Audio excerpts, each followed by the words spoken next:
Salut Cac. Salut. C'est la deuxième, j'en avais déjà fait une pour Radio Primitive, bien stylé quand même sur Reims, donc ça faisait plaisir. Moi j'ai commencé la musique en intégrant un groupe au lycée. Ce qui était vachement stylé, c'est qu'en fait le lycée nous laissait à la fois une salle de répète, donc c'est une salle de classe qu'on devait préparer, aménager, et il nous laissait aussi à disposition, on avait une batterie, on avait des amplis. C'était une chance de fou en fait qu'on avait, que le lycée puisse nous laisser ce matos à disposition. Enfin, si j'avais pas eu ça, ça se trouve j'aurais peut-être pas fait de musique comme j'en fais aujourd'hui.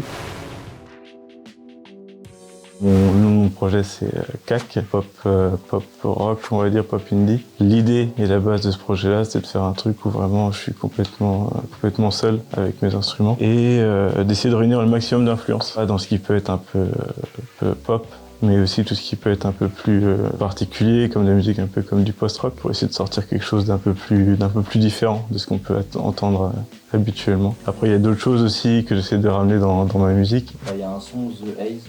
Ouais. Il y a une espèce de ouais. saturation. C'est ça. En plus, c'est même avec le nom justement de la musique, The Haze, c'est un peu le brouillard. Dans chaque musique, j'essaye de ressortir un peu une émotion, un sentiment. Là, dans le coup, c'est un refrain, le refrain qui est un peu plus, qui permet un peu plus de respiration, malgré parfois toute cette compression qu'on peut avoir ces petits moments de souffle. Les 99% de la musique que j'écoute, ça va être des trucs anglo-saxons où tout est en anglais. En fait, toute la musique que j'écoute principalement, c'est de l'anglais. J'ai jamais été trop bercé, à part vraiment quand j'étais beaucoup plus jeune, par, on va dire, la variété française ou des trucs comme ça.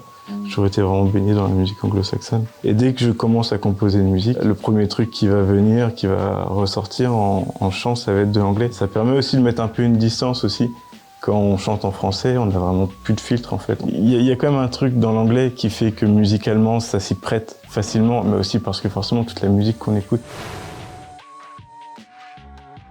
J'ai un studio que j'ai à la maison, mais qui est vraiment ultra basique. Ça va être un PC, une carte son. Je fais de la guitare, je fais de la basse, je fais le chant. Après, pareil, j'ai mon petit clavier MIDI où j'arrive à composer soit mes nappes, soit mes mélodies. Et je me laisse porter et ça va vraiment être un des instruments qui va lancer un peu le morceau.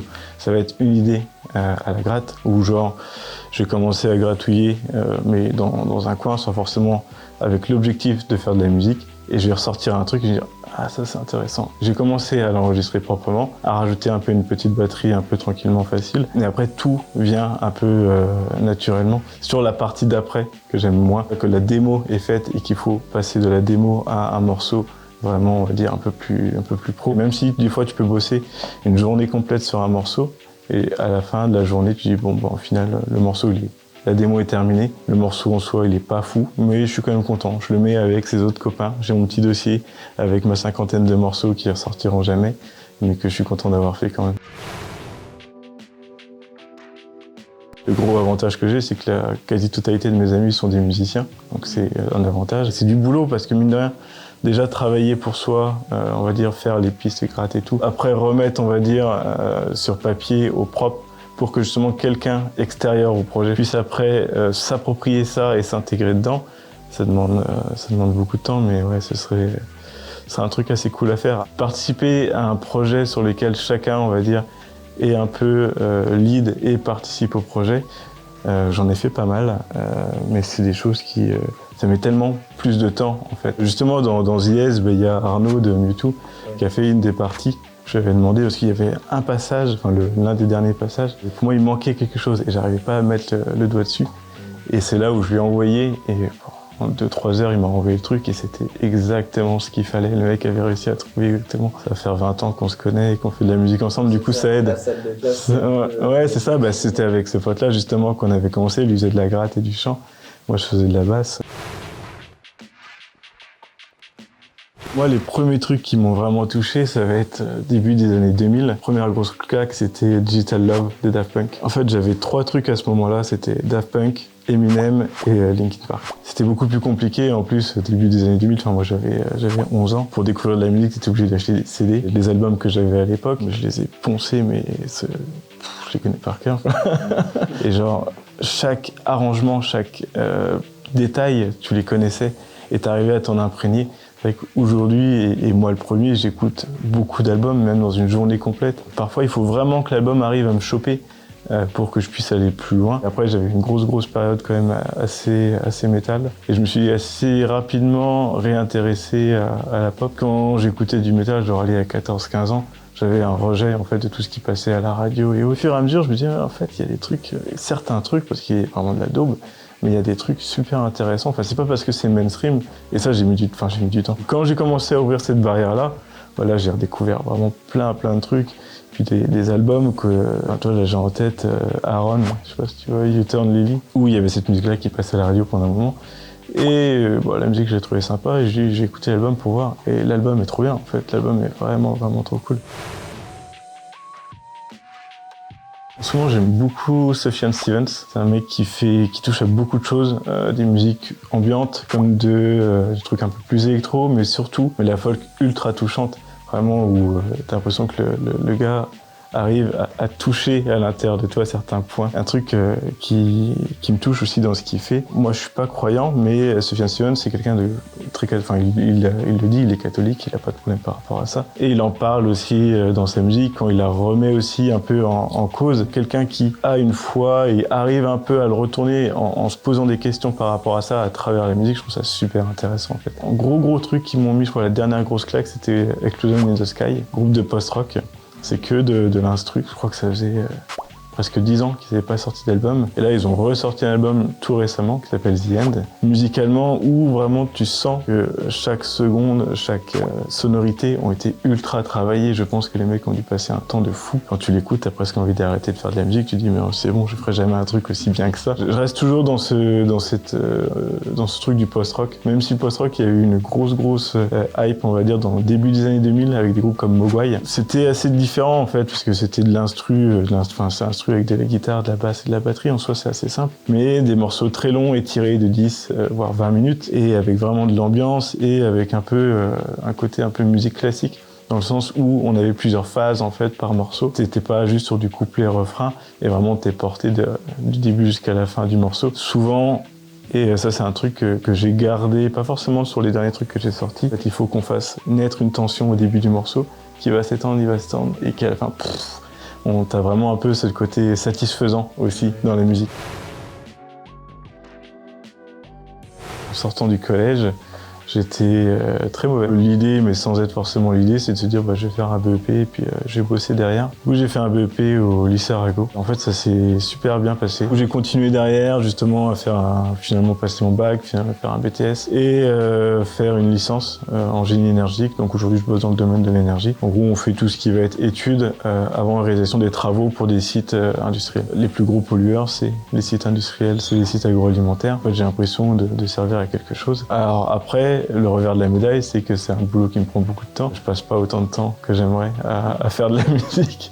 Sinon, l'idée, c'est que je gagne au loto et qu'après, je passe mon temps à faire de la musique tout le temps. Et après, je me demande si, même si vraiment j'avais tout mon temps libre été alloué à la musique, est-ce que vraiment je prendrais autant de plaisir que j'en prends maintenant? Parce que là, en plus, j'ai un enfant, donc forcément, ça prend beaucoup de temps aussi. C'est ce que je me dis pour me rassurer. Mais bon, je suis bien obligé de manger quand même, donc...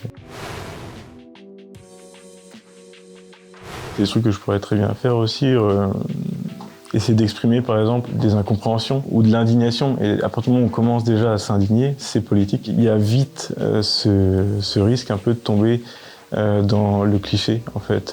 C'est tellement complexe justement cette indignité qu'on partage un peu tous. Il faudrait que je sois vraiment sûr de moi et sûr de mes mots. J'aimerais bien dire en fait que jamais je finirai dans un label, je resterai toujours indépendant.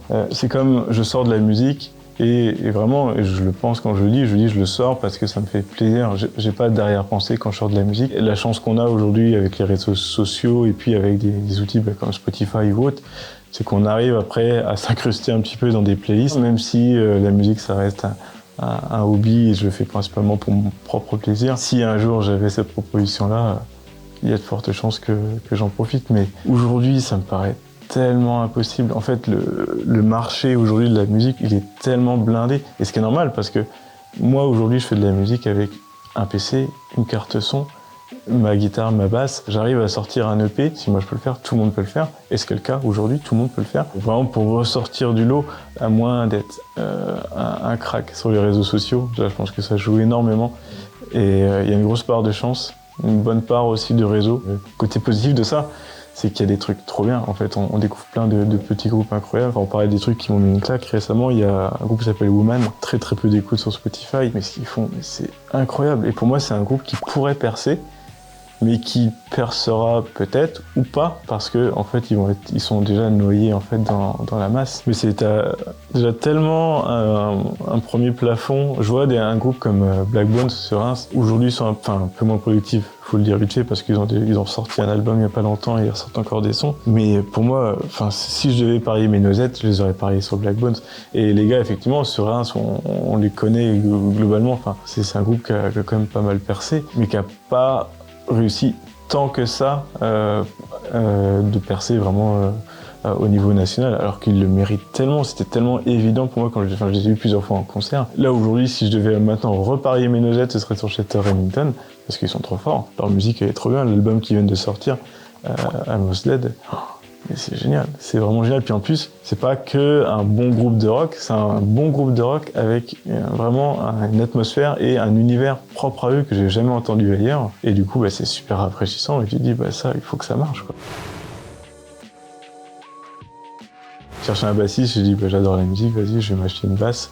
J'ai demandé à mes parents d'avoir une basse pour Noël et puis j'ai taffé comme un dingue après pour avoir un niveau correct et intégrer le groupe. J'ai eu un second déclic, ma femme a acheté un Mac, mais il n'y a pas si longtemps que ça, il y a peut-être 4 ans, un truc comme ça. La MAO, j'en avais déjà fait rapidement sur Ableton, mais je sais pas, j'arrivais pas, il y a un truc qui bloquait. J'ai commencé à bosser sur GarageBand, j'ai trouvé ça tellement simple en fait. Rien qu'avec ça, je peux enregistrer un EP tout seul en fait. Et c'est pour ça que mon EP s'appelle No Promise to Myself. Quand j'avais 17-18 ans, je m'étais dit, avant tes 30 ans, tu dois sortir un EP. C'est vraiment ton objectif, tu dois le faire absolument. Et puis, j'ai passé les 30 ans. Je me suis dit, mais en fait, tu trouves des excuses pour pas sortir d'EP. Je me pose encore la question, à savoir si je dois partir sur un EP ou sur un album. Je vais investir pour m'acheter une batterie. En fait, ça fait super longtemps que je me dis que je vais en acheter une. Là, j'ai mis justement les noisettes, je les ai mis de côté pour pouvoir le faire. Je fais déjà un peu de batterie. Faire de la batterie avec un clavier, il y a vraiment un blocage qui se fait et j'y arrive pas du tout. L'objectif, c'est de bosser la batterie suffisamment pour avoir un niveau correct et après de refaire un nouvel EP, voire un album si je me sens pousser des ailes. Je suis assez motivé. Si j'arrive, il faudra encore que j'arrive à trouver le temps. Si je devais dire non à la musique, je jouerais probablement à la console toute la journée. C'est pas inintéressant, mais est-ce que c'est vraiment ce que je veux faire? Bon, tant pis, vas-y, je continue de travailler et je continue à faire 1 heure par-ci, 1 heure par-là de musique et je serais probablement plus heureux comme ça.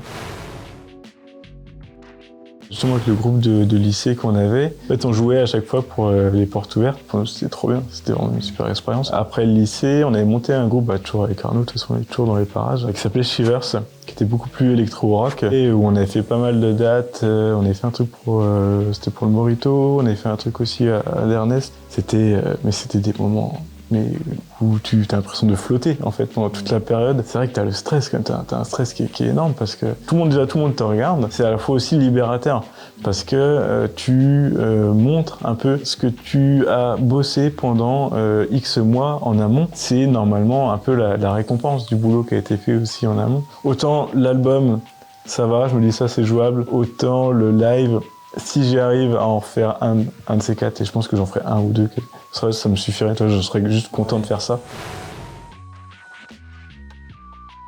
Les potes de genre Mewtwo, parce qu'ils sont vraiment balèzes. La batterie, il y a un truc qui se passe pas dans mon cerveau, et je pense qu'avec les Rubik's Cube c'est pareil. Allez, si je le fais, ce serait incroyable. Ouais, parce que j'ai triché. Ouais. J'aimerais tellement réussir en plus, mais en plus je sais qu'il y a une logique après, mais il y a vraiment un côté mathématique là-dedans. Hop, c'est terminé. Franchement... c'est pas mal. Je crois que tu dois être le meilleur là pour. Ah ouais? Ouais. Là, t'as plein de phases avec plusieurs... Prends 1 minute de plus, c'est bon, il était torché. Merci à vous, en tout cas, c'était cool. Hop.